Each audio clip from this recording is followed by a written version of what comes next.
আজকে আমরা যে চ্যাপ্টারটা করব সেই চ্যাপ্টারটার নাম হচ্ছে বিআরএস। ঠিক আছে, এর ফুল ফর্মটা কি? এর ফুল ফর্ম হচ্ছে ব্যাংক রিকনসিলিয়েশন স্টেটমেন্ট। ঠিক, তার মানে আমরা দেখলাম এই চ্যাপ্টারের মধ্যে তিনটে ওয়ার্ড আছে। ঠিক আছে, ফার্স্ট ওয়ার্ড হচ্ছে ব্যাংক, ঠিক, পরে বুঝবো ব্যাংকটা কি। রিকনসিলিয়েশন, এই ওয়ার্ডটা যদি বুঝে নিতে পারি তাহলে আমাদের এই চ্যাপ্টারের মধ্যে কি জিনিস আছে সেটা বুঝে নিতে পারবো। রিকনসিলিয়েশন ওয়ার্ডটা এসছে রিকনসাইল থেকে। রিকনসাইল কথাটার মানে হচ্ছে দুটোর মধ্যে ম্যাচ করতে হয়। ঠিক আছে, ধর এইখানে একটা ফিগার আছে, ধর এখানে 100 আছে আর এইখানে আরেকটা ফিগার আছে 120। ঠিক আছে, এই দুটোকে ইকুয়াল জায়গাতে আনতে হবে। ঠিক আছে, এটাকে বলে রিকনসাইল করা। ঠিক আছে, এবার স্টেটমেন্ট, তার মানে রিকনসিলিয়েশন ওয়ার্ডটার মানেও বুঝলাম। ঠিক, আর স্টেটমেন্ট কথাটার মানে হলো যে আদার দ্যান অ্যাকাউন্ট। স্টেটমেন্ট কথাটার মানে হচ্ছে আদার দ্যান অ্যাকাউন্ট, মানে এখানে কোনো ডেবিট ক্রেডিট নেই, টু বাই নেই, গোল্ডেন রুলের কোনো অ্যাপ্লিকেশন নেই। ঠিক আছে, তার মানে স্টেটমেন্ট কথাটার মানে হলো যে তৈরি করছে সে নিজের মাথা খাটিয়ে নিজের মতন করে তৈরি করছে, যাতে নাকি স্টেক হোল্ডার্সরা সহজভাবে এই বিজনেসের এই যে পার্টিকুলার ব্যাপার এটা তৈরি করা হচ্ছে সেটা যাতে বুঝতে পারে। কথাটা বুঝতে পারলি? মাথা খাটিয়ে, ক্রিয়েটিভ, কারণ আমরা স্টেটমেন্ট জানি এটা ক্রিয়েটিভ ইন নেচার, যে যেরকমভাবে যতটা ভালো মাথায় লাগাতে পারবে, ভিজুয়ালাইজ করতে পারবে, সে ততটা সুন্দর মতন ভাবে এই ধরনের স্টেটমেন্টসগুলোকে তৈরি করতে পারবে। বুঝতে পেরেছিস? তার মানে কি, মানেটা দাঁড়ালো ব্যাংক রিকনসিলিয়েশন স্টেটমেন্ট মানে হচ্ছে ব্যাংকের ব্যালেন্সকে রিকনসাইল করতে হবে এবং সেই রিকনসাইলটা যে আমি করবো একটা স্টেটমেন্টের আকারে। এইবার এইখান থেকে আমি স্টার্ট করব ডিসকাশনসটা, যে আমি যদি রিকনসাইল করতে, তাহলে রিকনসাইলটা তো কখনো একটা জিনিসের সাথে হবে না। অবভিয়াসলি রিকনসাইল করতে গেলে মোর দ্যান টু দরকার, মোর দ্যান টু এলিমেন্টস দরকার। এবার এই যে মোর দ্যান টু এলিমেন্টস, এটা কোন রিলেটেড হবে? Obviously bank related. তার মানে যতটুকুনি এইটুকুনি ডিসকাশনসের মাধ্যমে বুঝলাম, আমি যদি এটা রিতমকে জিজ্ঞাসা করি, রিতম এইটুকুনি বলবে যে দাদা ব্যাংক রিকনসিলিয়েশন স্টেটমেন্ট বলতে এরকম একটা কিছু বুঝতে পারছি যে আজকে ব্যাংকের ব্যালেন্স কোনোভাবে দুরকম হবে, সেই দুরকম ব্যালেন্সকে একটা জায়গায় আনতে হবে এবং আনার জন্য যে নিজের মতন করে একখানা স্টেটমেন্ট তৈরি করছে সেটাই হচ্ছে ব্যাংক রিকনসিলিয়েশন স্টেটমেন্ট।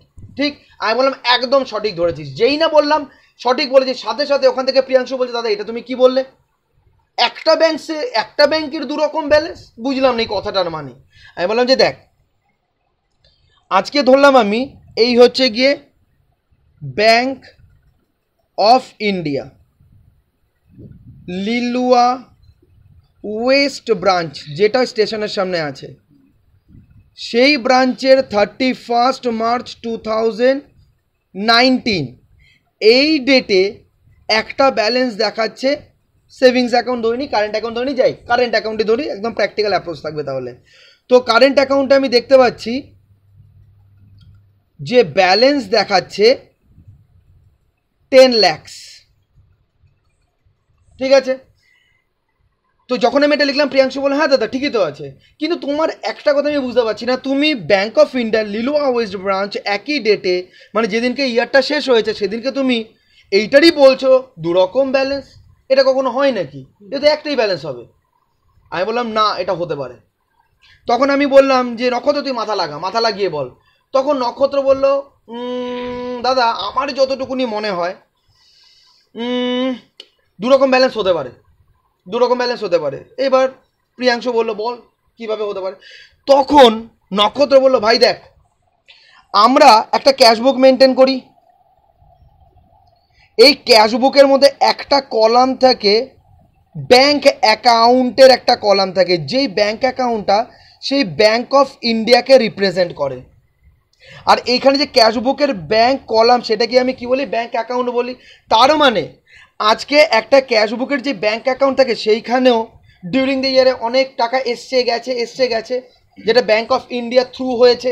তাহলে এইখানে আমাদের ক্যাশবুক অনুযায়ী যখন নাকি আমরা ইয়েটা বার করেছি, ক্লোজিং ব্যালেন্স বার করেছি, সেটা দেখাচ্ছে 12 lakhs। এটা বোঝাচ্ছে, কে বোঝাচ্ছে? নক্ষত্র বোঝাচ্ছে। কাকে? প্রিয়াংশুকে বোঝাচ্ছে যে দেখ ভাই, আজকে এই ডেটে যেটা তোর ব্যাংক মেনটেন করছে, ব্যাংক যেটা মেনটেন করে সেটাকে কি বলা হয়? পাসবুক। সেটাকে বলা হয় পাসবুক। তো পাসবুকে এই ডেটে যেই ব্যালেন্সটা শো করছে সেটা হচ্ছে 10 lakhs-এর।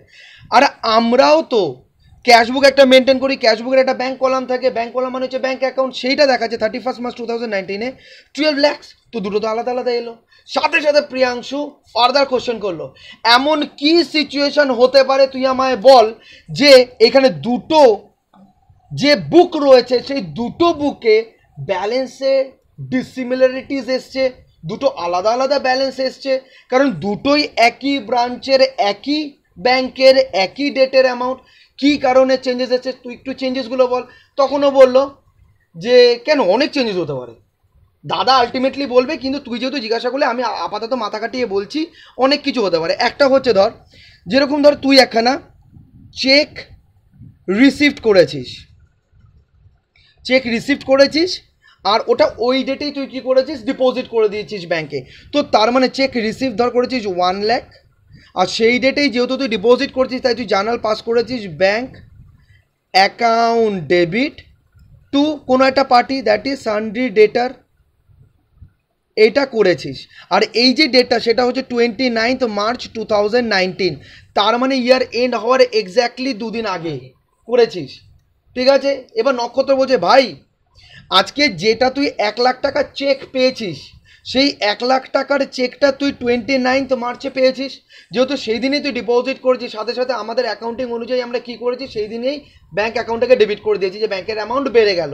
কিন্তু অ্যাকচুয়ালি এই চেকটা যখন তুই ব্যাংকে ডিপোজিট করবি সেটা 3 দিন টাইম নেবে। 3 দিন টাইম নেওয়ার পর তারপর পাসবুকে ওটার ব্যালেন্সটা শো করবে, অর্থাৎ অ্যাড হবে। তার মানে এই যে যেটা তুই 1 লাখ টাকা তুই তোর ক্যাশবুকের মধ্যে ঢুকিয়ে দিয়েছিস, সেইটা তো এখনো পর্যন্ত পাসবুকে ঢুকবে না, কারণ এটা ঢুকতে ঢুকতে এখনো 1 April 2 April, আর যদি একটু দূরের চেক হয় তাহলে আরেকটু টাইম লাগবে।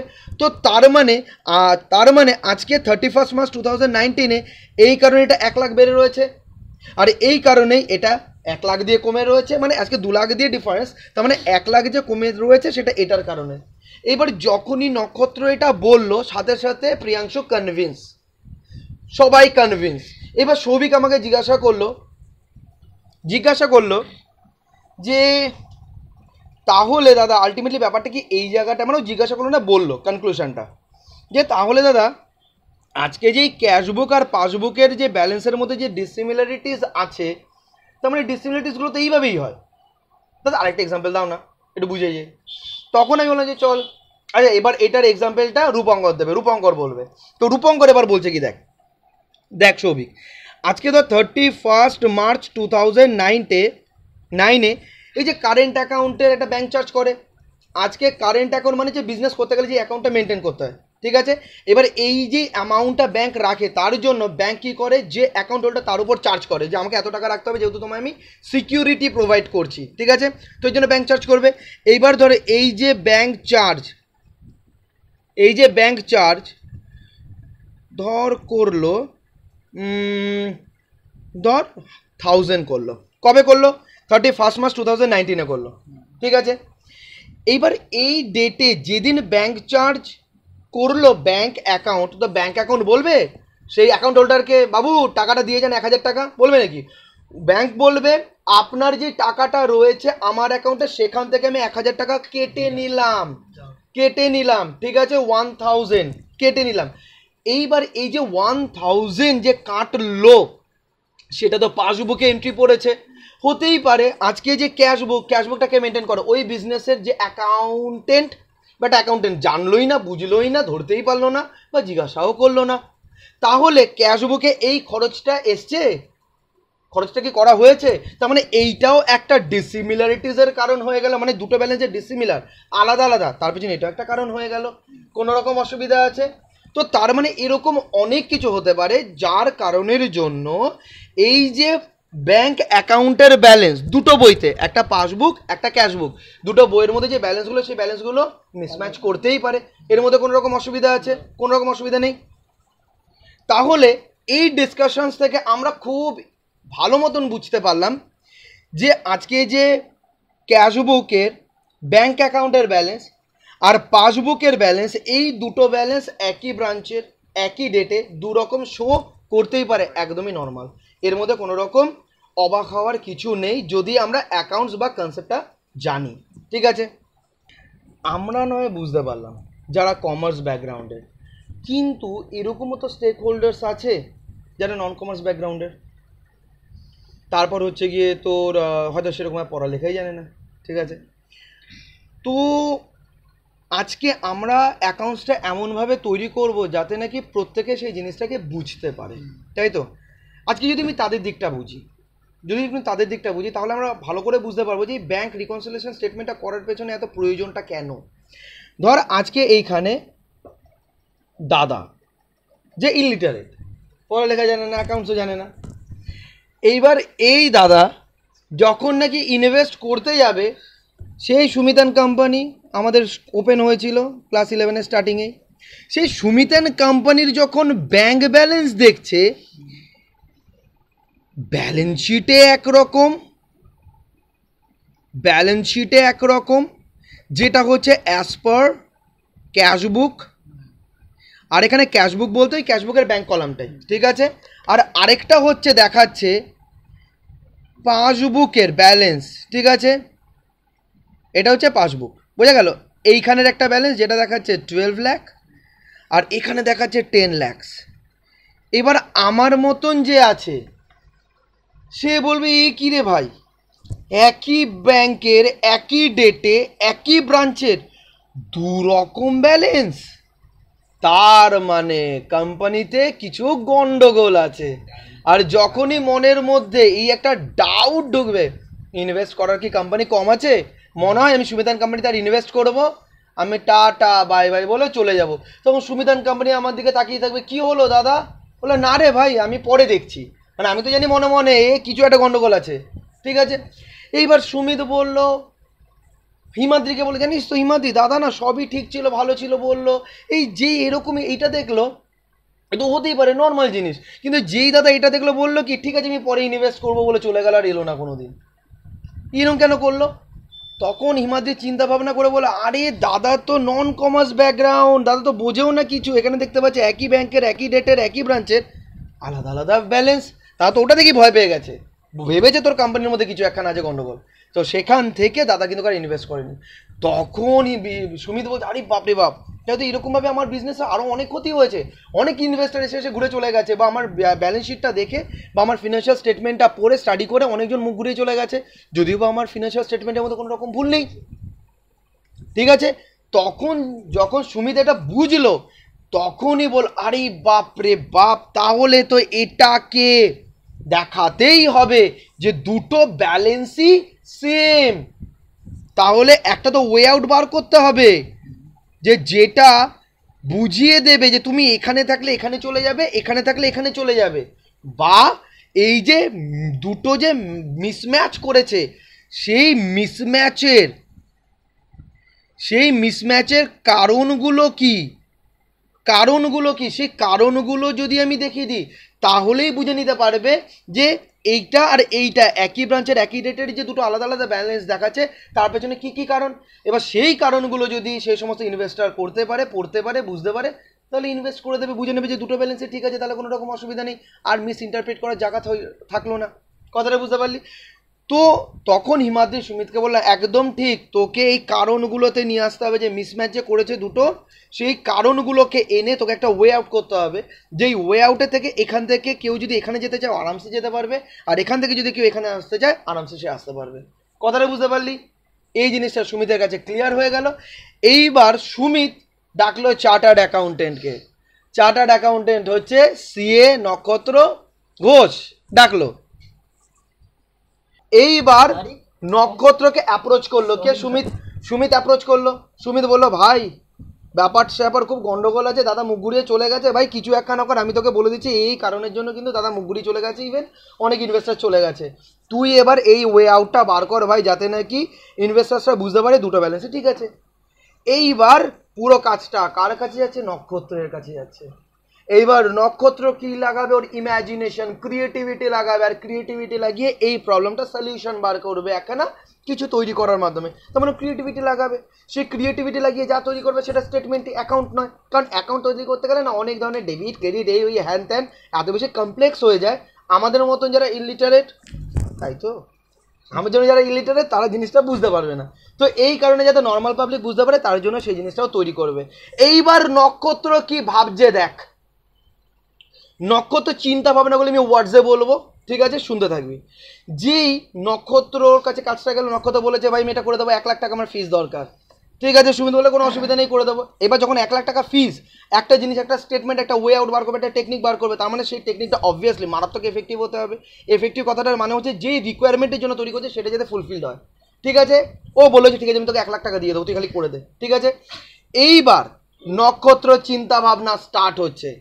নক্ষত্র এইবার ভাবলো তাহলে তো আমার কাজটা স্টার্ট হবে এইটা দিয়েই, মিসম্যাচের কারণগুলোকে ফার্স্টে আমায় ফাইন্ড আউট করতে হবে।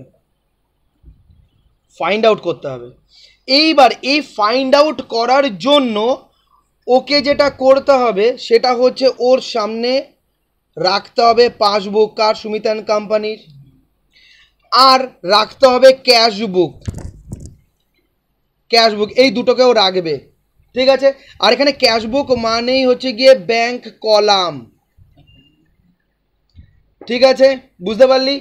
এই দুটোকে রাখবে, এই দুটোর মধ্যে দেখবে কি দেখবে, এখানে একটা ট্রানজ্যাকশন হয়েছে সেটা এখানে হয়নি, সেটাকে তুলে দেবে কজেস অফ মিসম্যাচ। এইখানে হয়েছে এইখানে হয়নি, কজেস অফ মিসম্যাচ।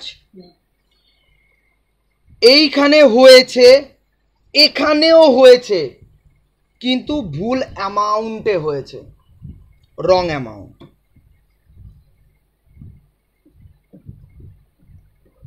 এইখানেও হয়েছে তার কারণ রং অ্যামাউন্ট।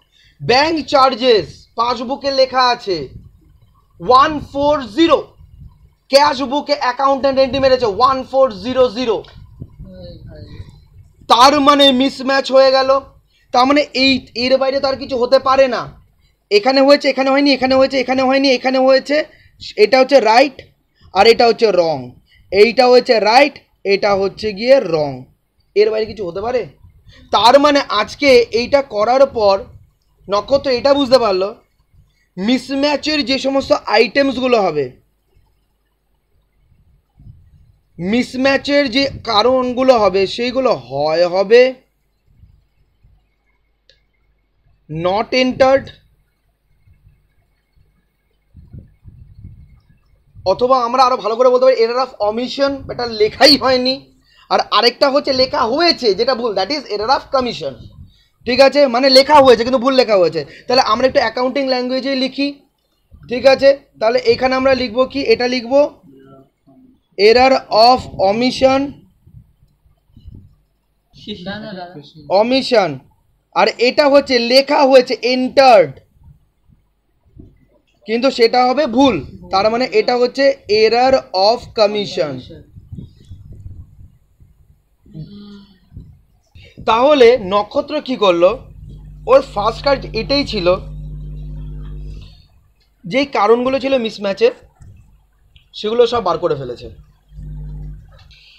এইবার ওকে একটা রাস্তা বানাতে হবে, যেটাকে আমি বলি স্লিপ। পার্কে থাকে না, ওপরে বসো একটা পয়েন্ট থাকে না, এই জায়গাটা এরকম থাকে না, হ্যাঁ এইটা একটা পয়েন্ট, তো এইটা একটা পয়েন্ট, তো ওকে এইটা কনস্ট্রাক্ট করতে হবে, এই পার্টটা ওকে কনস্ট্রাক্ট করতে হবে। এটা কি পার্ট? এটা হচ্ছে লিঙ্কার, আর আমি বলতে পারি কনভার্টার। কেন লিঙ্কার বা কনভার্টার? আজকে একটা জিনিস মনে কর, আমরা যদি এই পয়েন্টে বসি আর নিজেকে যদি আমি ছেড়ে দিই, তো অটোমেটিক্যালি আমি কোন জায়গাটা এসে পড়বো? এই জায়গাটা এসে পড়বো, ঠিক? তার মানে আমি যদি এখানটায় বসাবো, চোখটা বন্ধ করে ফেলি, টুকটুক টুকটুক টুকটুক করে এখানেই এসে পড়বো, আমাকে কিন্তু আলাদা কোনো এক্সট্রা এফোর্ট দিতে হবে না। আবার আমি জানি না তোরা কোনোদিন স্লিপে এরকমভাবে করেছিস কি না, যে আমরা ছোটোবেলায় কী করতাম, তো বটনগর যে স্লিপটা এরকম হয়, দুপা এইদিকে রেখে রেখে উপর দিকে উঠে যেতাম, ঠিক আছে? তো তার মানে যদি আমরা চোখটা বন্ধ করে দুটো পা এইভাবে যেভাবে উঠতাম, সেইভাবে যদি আমরা ওইভাবে করতাম, স্টেপসগুলো নিতাম, অটোমেটিক্যালি চোখ বন্ধ করলে আমরা এই জায়গাটায় পৌঁছে যেতাম।